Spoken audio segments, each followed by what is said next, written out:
Hey, how's it going, guys? Mr. Boss for the win here, and in today's Grand Theft Auto 5 video, I'm going to be talking to you guys about something that Rockstar added with the latest update, and it is the new weapon pickups that were added with the Lowrider update. Basically, if you didn't know, Rockstar talked about in their patch updates that they added 200 weapon pickups in GTA Online, and they left it for us to find them. There was no map that was created. There was no guide that showed you where a weapon was going to spawn, when it was going to spawn. And in today's video, I'm going to be telling you guys some information and some tips regarding finding these weapons. Of course, they're scattered all across the map. Not all 200 weapon pickup locations have been found yet, but there's actually a weapon pickup hunt thread on the GTA forums. I will link that in the description. Those guys on there are doing the best job possible at trying to find all 200 of the locations, and I'm going to be using some of the images from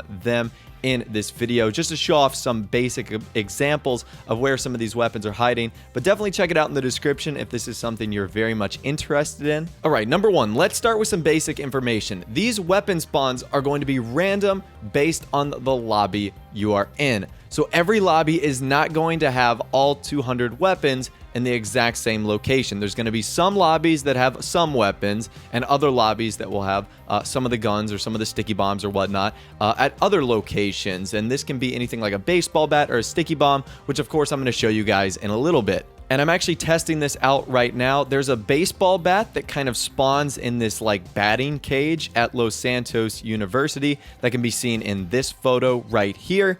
And when I go to it multiple times, you will notice that it is not there. I think I spawned in 2 or 3 lobbies and I was unable to find that floating baseball bat. So once again, it just kind of reinforces the fact that this is random and that some of the spots you see in this video may not be there when you go to look, because it is random and there may be a chance of it being there or not being there. I also tested another location just to see if that was the case. There's actually supposed to be tear gas in the Los Santos Police Department garage that is kind of located in La Mesa. So I went there to check it out, and the first time that I went there, there was no tear gas. So I then went into another lobby, and the second time I went there, there was a canister of tear gas. So these weapons are spawning there in the locations. It is just a matter of, if they are going to be there. I think that's what's going to make this hunt so hard, is because each lobby is going to be different, and there's going to be so many different variables for what weapon spawns and what location. So this is going to be a crazy hunt. If you thought the peyote plant hunt was hard, I think this one might be even more challenging.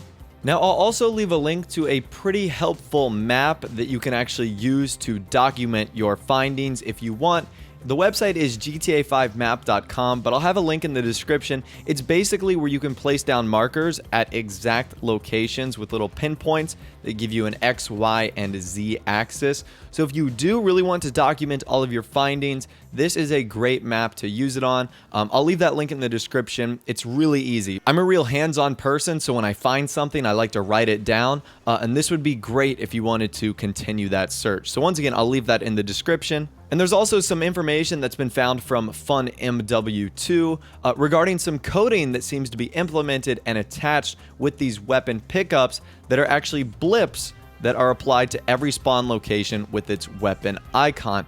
So I am not exactly sure what that means, but maybe it's a way of Rockstar possibly implementing in the future a way to activate a way to see these weapon spawn locations. Maybe it would be something done through Lester. Lester can take the cops off you for a second, or he can reveal all players. Maybe there will be a Lester feature that is implemented down the line that is a reveal all hidden weapons. Now, once again, I'm not sure how useful these weapons are going to be, mainly because they're really scattered across the map in just really random locations. You would have to be almost exploring in order to find all of them. But I guess if you're in a pinch and you need a sticky bomb or an RPG or whatever the case might be, you might get lucky and you might stumble upon it somehow. It's very similar to how it is in story mode, like how there's a minigun in that tower in Fort Zancudo. So it's very similar to that. And at the end of the day, I'm not sure how useful this is to really any player in Grand Theft Auto Online. I think it was meant more to make the online experience a little bit more dynamic and a little bit more like immersed into like the real world. I don't know, maybe you would find random tear gas in a garage like I did in this video, but it's certainly interesting. It was one of the weirder things that Rockstar brought up in their patch notes, so I thought it was just an overall interesting thing, and I wanted to talk to you guys about all the details known so far about these spawn locations in this video. So hopefully you did enjoy. If you did, a like rating would be awesome, but more importantly, subscribe to my YouTube channel if you are new or you like daily Grand Theft Auto 5 videos like this. Without the way, guys, like I said, thanks for watching, take care, and I'll see you guys in the next video.